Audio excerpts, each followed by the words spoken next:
Well, I was raised on a farm in southern Indiana, in a farming and coal mining area. I got some interest in science from books like Popular Mechanics I subscribed to, which gave me ideas about small projects. I liked to figure out how things worked. Clocks were something I routinely dismantled and tried to put back together. Taking things apart, putting them together, and seeing how they worked. A curiosity about how things worked.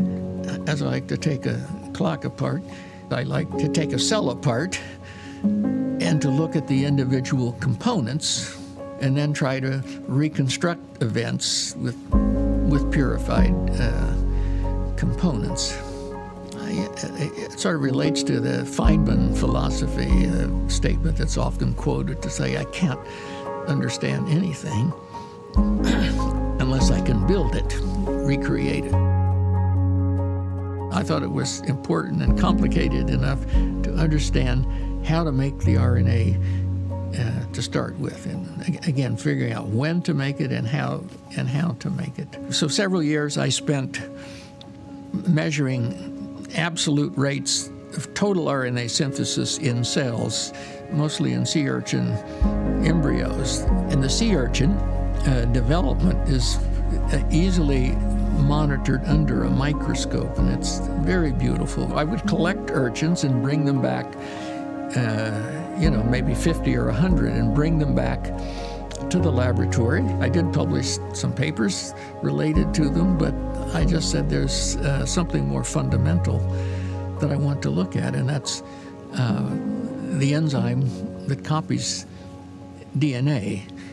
There were only a very few labs trying to characterize the enzyme, the eukaryotic enzymes, or in particular the enzymes from animal cells. It was necessary for me to figure out some way to isolate the enzyme. So the breakthrough experiments of mine were in the early hours of the morning on Valentine's Day, 1969, February the 14th, when I had chromatographically resolved 3 RNA polymerases. This was my true eureka moment. Well, this was one of those spiritual moments. You just have a hard time believing. It was a sort of spiritual experience for sure. It's been a self-imposed long, hard role to just keep understanding and making discoveries and understanding how things work. For ultimate success and long-term success in this business, one has to have an extreme passion.